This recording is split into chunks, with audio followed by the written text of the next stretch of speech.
Greetings, all. It's Dr. Bankhead here at the Struggle in Thinking Out Loud.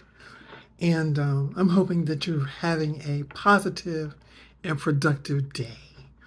The topic of this video, again, I'm rambling on, and this time I'm going to ramble on a little bit more when it comes to distinction between mythology and religion. And I'm going to admit that I'm most familiar with the Abrahamic religions, and those would be Christianity, Islam, and Judaism. All of these three are religions based on Abraham and his many sons. We are told in the Bible that his sons Ishmael and Isaac went in different ways, and that Ishmael is the father of Islam, and Isaac was the Christian son. So, or rather, Isaac was the son through whom Christianity was birthed. Let's put it that way. Anyway, you'll notice today there's a lot of warring, I'll say, between the believers of these different religious paths. And you would be surprised that the genesis of all three of them is the same individual. I had an interesting experience as a teacher. I may have mentioned it before, but I will mention it again. I mention it as often as I can. I had a student who, make it simple, was illiterate. And I sought to instruct him on the Civil War. And in doing so, I was playing some educational videos. And one of them, the historian interviewed was asked, how did the slave owners feel about having their slaves to learn the Christian religion? And the historian's response, which I will never, ever forget, was the ministers were happy to have their slaves learn the Christian religion because it made them more docile and easier to control.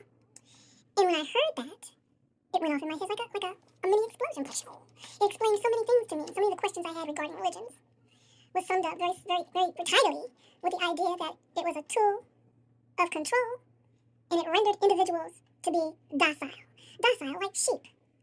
How ironic.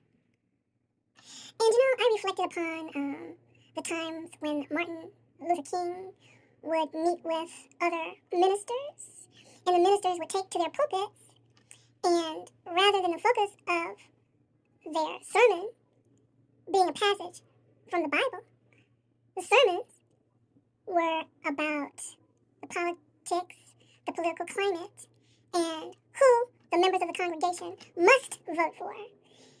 And that had me thinking. I'll let you guess what I was thinking. Anyway, I decided that I would look into the definitions of some words that we use when it comes to our religious beliefs.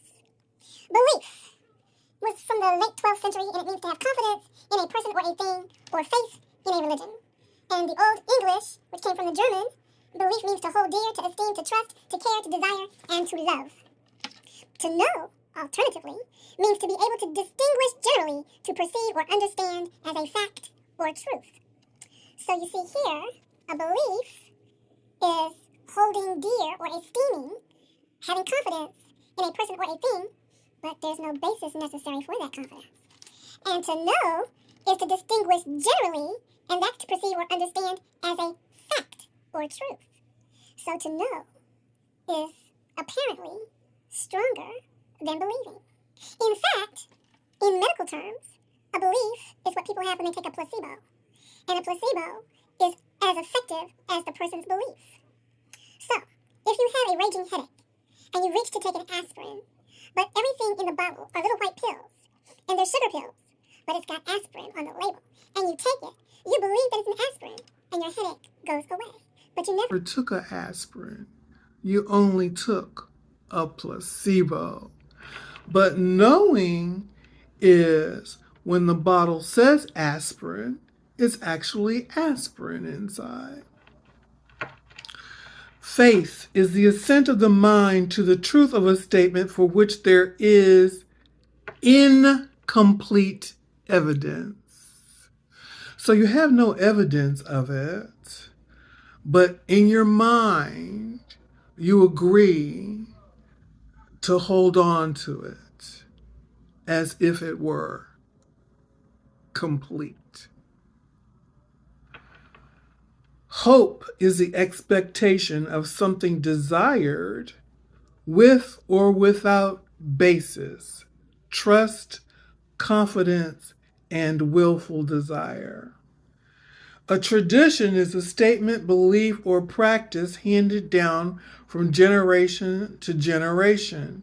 It comes from the Old French, which means transmission, presentation, handing over, which comes from the Latin, which means delivering up, to surrender, or handing down. So tradition is something that has been handed down from generation to generation, and not necessarily based in fact or truth.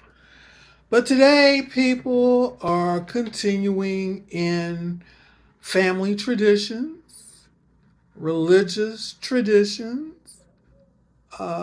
cultural traditions, and with or without applying any critical thinking to the traditions they're passing down.